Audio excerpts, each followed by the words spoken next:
வணக்கம். இது வெற்றி மாறி வாராகி யூடியூப் சேனல். நான் டாக்டர் செந்தில்குமார். இந்த சேனல் சப்ஸ்கிரைபர்ஸ் வந்து நிறைய பேர் வந்திருக்கீங்க.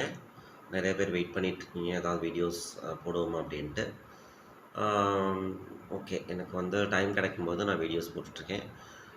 அதனால் வந்து இந்த டிலே அப்படிங்கிறதுனால மன்னிச்சிடுங்க. நான் வந்து கண்டிப்பாக அப்பப்போ வந்து வீடியோ போடுறதுக்கு ட்ரை பண்ணுறேன். நம்முடைய இன்றைய பதிவு வந்து மிக முக்கியமானது. அதாவது சிவயோகம் சிறந்ததா அல்லது சக்தி யோகம் சிறந்ததா? எந்த மார்க்கத்தை வந்து நம்ம பயன்படுத்தணும் அப்படிங்கிறத வந்து இதில் நம்ம வந்து பார்க்க போகிறோம். இதில் பார்த்தீங்க அப்படின்னா, சிவனுடைய வழிபாடு, சிவனை அடையக்கூடிய வழிபாடுகள், சக்தியை அடையக்கூடிய வழிபாடுகள் இதெல்லாம் வந்து இருக்குது. சக்தியை வந்து ஒரு தாய், அன்னை வந்து ஒரு தாய்க்கு சமமானவர், தாய்க்கு மேலானவர். அன்னை தன்னுடைய பக்தர்களுடைய துயரை கண்டு ஒரு பொறுக்காத ஒரு தேவி. அதனால் பார்த்தீங்க அப்படின்னா, அவரை அடையக்கூடிய மார்க்கம் என்பது மிகவும் எளிமையானது. அன்னை வழிபாடு மிகவும் எளிமையாக தான் இருக்கும். நீங்கள் வந்து ரொம்பலாம் கஷ்டப்பட்டு தவம் செய்து அதுக்கப்புறம் அன்னை அடைய வேண்டியதில்லை. சாதாரணமான ஒரு ப்ரேயர்ஸு, உங்களுடைய கண்ணீர் மூலமாக மட்டுமே வந்து எளிதாக வந்து சக்தியை வந்து நம்ம அடைந்து விட முடியும். சக்தியினுடைய வழிபாடு, சக்தி வந்து உடனடியாக வந்து உங்களுக்கு வந்து தேவையான வரத்தை வந்து கொடுத்து விடுகிறார். இது வந்து சக்தியுடைய ஒரு அன்பை காட்டுகிறது. ஒரு தாய் வந்து எப்படி பார்த்தீங்கன்னா, உங்களுடைய அன்னை வந்து நீங்கள் கொலைகாரனாக இருந்தாலும், யாராக இருந்தாலும் சரிங்களா, நீங்கள் வந்து எவ்வளோ மோசமானவராக இருந்தாலும் கூட, அன்னை வந்து உங்களுடைய அன்னை வந்து உங்களுக்கு அன்னை தான். அவங்க வந்து உங்களை பாதுகாக்கக்கூடிய ஒரு தேவியாக இருப்பாங்க. எப்படி தன்னுடைய கோழி குஞ்சுகளை எல்லாம் ஒன்றாக தன்னுடைய இறகுக்குள் வைத்து எப்படி காப்பாற்றி வைத்துக் கொண்டிருக்கிறதோ, அதுபோல அன்னை மகாசக்தியான பார்வதி தேவி அவங்களுடைய அம்சங்கள் எல்லாமே, மாரியம்மன், காளியம்மன், வாராகி போன்ற அனைத்து அம்சங்களுமே தன்னுடைய பக்தர்களை ஒரு கோழி போல வந்து தன்னுடைய கோழி குஞ்சுகளை எப்படி காப்பாற்றுமோ அப்படி காப்பாற்றி கொண்டு இருக்கிறார். ஸோ இவங்க உடனடியாக வந்து பார்த்தீங்க அப்படின்னா, சக்தியை நோக்கி நீங்கள் வழிபாடு செய்யும்போது, சக்திக்கிட்ட வந்து ஒரு விஷயத்த கேட்கும்போது, அவங்க கொஞ்சம் சோதனை பண்ணுவாங்க.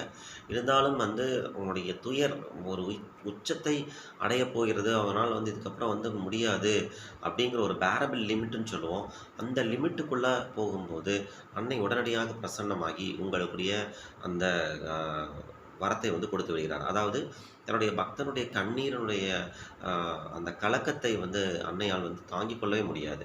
அதனால் ரொம்ப உடைந்து போய் நீங்கள் அழுகின்ற நேரத்தில் உடனடியாக அன்னை பிரசன்னமாகி உங்களுடைய குறைகளை உடனடியாக தீர்த்து வைத்து விடார்.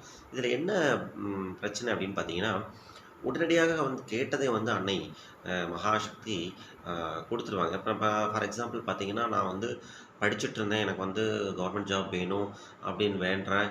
எனக்கு வந்து டிஆர்பி டீச்சிங் ஜாப் வேணும்னு கேட்குறேன். ஸோ பார்த்தீங்க அப்படின்னா, டக்குன்னு பார்த்தீங்க எனக்கு ரொம்ப டிலே ஆகிட்டே இருந்தது. அண்ட் பிடபிள்யூடியில் வந்து ஏஇயாக முதல் பணி வந்து எனக்கு கிடைக்கிது. எப்படின்னு கேட்டிங்கன்னா, என்னுடைய ஒரு வருத்தத்தினுடைய உச்சத்தை நான் போக போகிறேன், இதுக்கப்புறம் என்னால் முடியாது அப்படிங்கிற ஒரு நிலைமை, கண்கலக்கம் இருக்கும்போது அன்னை உடனடியாக ஏதோ ஒரு வேலை நமக்கு வந்து உடனடியாக கவர்மெண்ட் ஜாப் வேணும் அப்படின்ட்டு கொடுத்துட்டாங்க.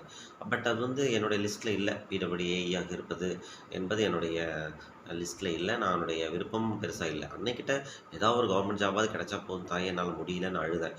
உடனடியாக அன்னை வந்து அந்த கண்ணீரை துடைக்கிறதுக்கு வந்து ஓடி வந்து கொடுத்துட்டாங்க. அதுக்கப்புறம் நிறைய குழப்பங்கள் எனக்கு. அதுக்கப்புறம் பார்த்தீங்க அப்படின்னா, சக்தி மார்க்கம். சக்தி மார்க்கத்தில் வந்து